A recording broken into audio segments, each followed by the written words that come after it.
नमस्कार, मैं हूं मनीष कुमार झा। स्वागत करता हूं पुनः अपने इस YouTube चैनल पर। आज की वीडियो में मैं बहुत ही संक्षिप्त भाव में आपको पंच महायज्ञ के बारे में बताने वाला हूं कि पंच महायज्ञ क्या है और पंच महायज्ञ से आप अपने जीवन को किस तरीके से उद्धार कर सकते हैं। सबसे पहले आपसे कभी भी कोई भी व्यक्ति प्रश्न करे कि यज्ञ किसे कहते हैं, तो सबसे पहले इस चीज़ को समझिए। यज्ञ जो है यज धातु से यज्ञ शब्द सिद्ध होता है और उसका 3 अर्थ है। एक देव पूजा, एक संगतिकरण और एक दान। इस यज्ञ शब्द का जो अर्थ है वह 3 है। एक देव पूजा, एक संगतिकरण और एक दान। अब देव पूजा क्या है, संगतिकरण क्या है और दान क्या है, आइए पहले संक्षिप्त में हम समझते हैं। देव पूजा है जो देवता हैं। देवता किसे कहते हैं? जो हमें देते हैं। जो हमें देते हैं वह देवता। और देवताओं का जो है यजन करना ही देव पूजा है। संगतिकरण यहाँ पर आया है। संगतिकरण, आप किस तरीके से संगतिकरण करें, इसका बहुत ही अच्छे तरीके से यहाँ पर उदाहरण है। जहाँ पे सत्यता की जो है एक गति हो, वहाँ पर अगर आप उस गति में प्रवेश कर जाते हैं तो वही संगति है। फिर आगे आता है दान। दान का जो है महत्व आप सभी लोग जानते होंगे कि दान का महत्व कितना है हमारे वेद शास्त्र में। गीता में दान के बारे में बताया गया है कि दातव्यमिति यद्दानाम दीयते नुपकारिणे देशे काले च पात्रे च तद्दानम सात्विकम स्मृतम।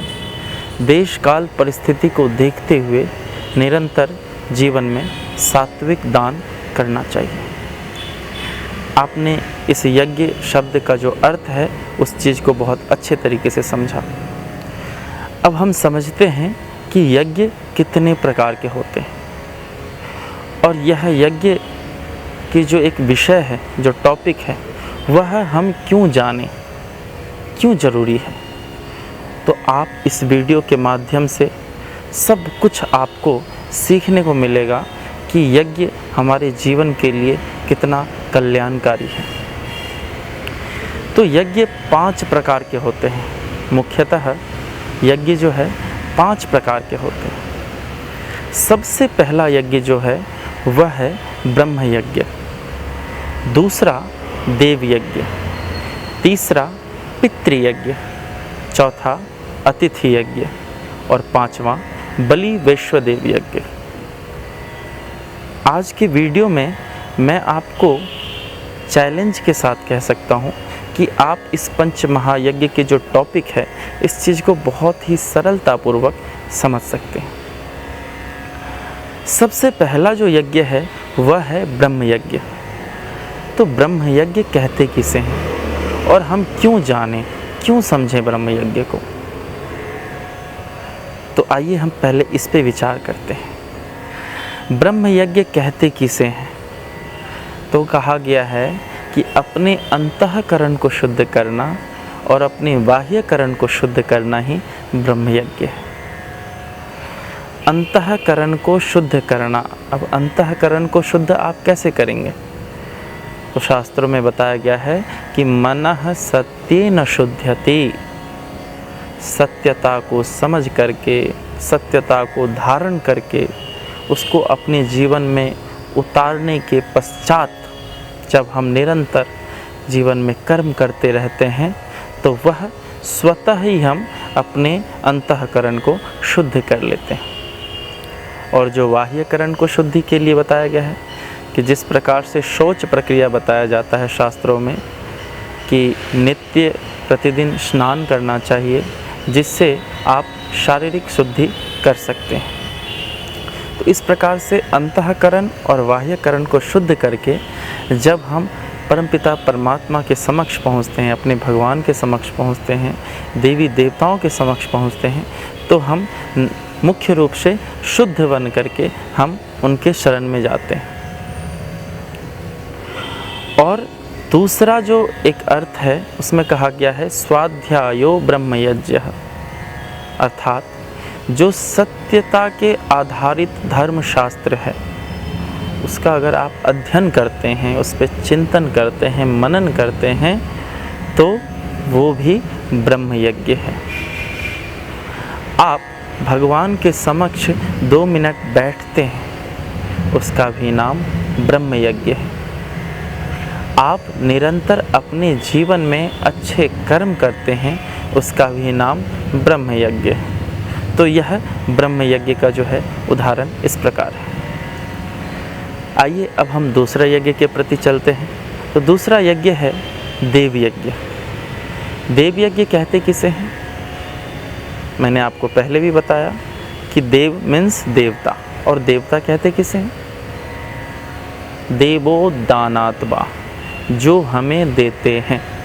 जैसे जो मेरे माता पिता हैं, गुरु हैं, आचार्य हैं, और सूर्य है, चंद्रमा है, नक्षत्र हैं, तारे हैं, यह सब क्या है? यह देवता हैं, देवता, और यह देवी भी हैं। ये कहीं ना कहीं हमें कुछ ना कुछ देते रहते हैं, हमसे कुछ लेते नहीं, केवल देते रहते हैं। और जब देते रहते हैं तो उसका नाम देवता है। जिस प्रकार से आप भी किसी अच्छे कर्म की ओर प्रवृत्त होते हो तो कहीं ना कहीं आप भी देवता हो। अगर आप भी मानव योनि में जन्म लेने के पश्चात निरंतर परोपकार, पुण्य, सेवा भाव करते रहते हो, उसका भी नाम देवता ही है। तो आप भी कहीं ना कहीं अपने जीवन में देवता बन सकते हो। तो सभी देवी देवताओं का जो है यजन करना ही देव यज्ञ कहलाता है।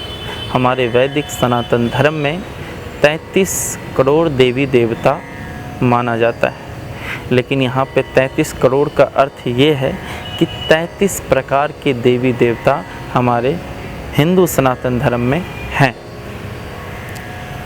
और उसके बाद उसमें जो मुख्य देवता है वह है अग्नि। और जब हम अग्नि के द्वारा निरंतर जीवन में इस पूरी सृष्टि में सुगंधित फैलाते हैं, उसमें सुगंधित घी सामग्री की आहुति प्रदान करते हैं, तो वह उस प्रक्रिया का नाम जो है देव यज्ञ है। तो निरंतर अपने जीवन में देव यज्ञ करना ही चाहिए, अनिवार्य ही है। शास्त्रों में बताया गया है कि अगर आप अपने जीवन में यज्ञ नहीं करते हैं तो कहीं ना कहीं आप पापी कहलाते हैं। पापी इसलिए कहलाते हैं क्योंकि इस पृथ्वी माता से न जाने हम कई प्रकार के पदार्थ, वस्तुएं प्राप्त करते हैं, लेकिन बदले में हम उनको केवल मल मूत्र ही देते हैं और कुछ नहीं दे पाते। इसीलिए निरंतर जीवन में अगर आपको कोई व्यक्ति या किसी भी प्रकार के कुछ सुख और कुछ आपको पदार्थ किसी दूसरे के द्वारा दिया जाता है, तो आप भी उन व्यक्ति को जो है रिटर्न देने की जो है एक अपने अंदर इच्छा जागृत करें। आप भी अपने मन में यह संकल्प लें कि ज़रूर कुछ ना कुछ मैं भी इनका सहयोग करूँगा। तो इस प्रकार से देवी देवताओं का जो है यजन करने की जो एक प्रक्रिया है उसको देव यज्ञ कहते हैं। तीसरा है पितृयज्ञ। पितृयज्ञ कहते किसे? बड़े ध्यान से सुनना, क्योंकि पंच महायज्ञ में यह जो टॉपिक है बहुत ही मुख्य टॉपिक है। तो पितृयज्ञ कहते हैं जीवित माता पिता और बुजुर्गों की सेवा करने की जो एक प्रक्रिया है, जो कर्म है, उसे पितृयज्ञ कहते हैं। जीते जी जितना हो सके अपने माता पिता जी को जो है सेवा करो, उन्हें खुश रखो, यह पितृयज्ञ है। पितृयज्ञ का 2 भेद हैं, एक श्राद्ध और एक तर्पण। श्राद्ध कहते हैं पहले अपने अंतःकरण में सत्यता को धारण करो।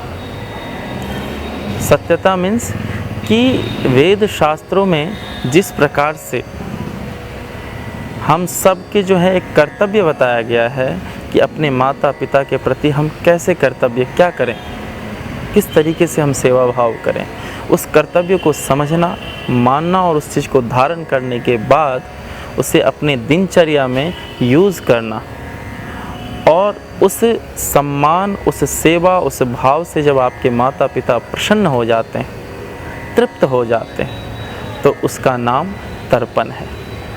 अर्थात श्राद्ध और तर्पण जीते जी ही करते हैं। श्राद्ध मीन्स अपने माता पिता के प्रति सेवा भाव, जीवित में, मरने के बाद नहीं।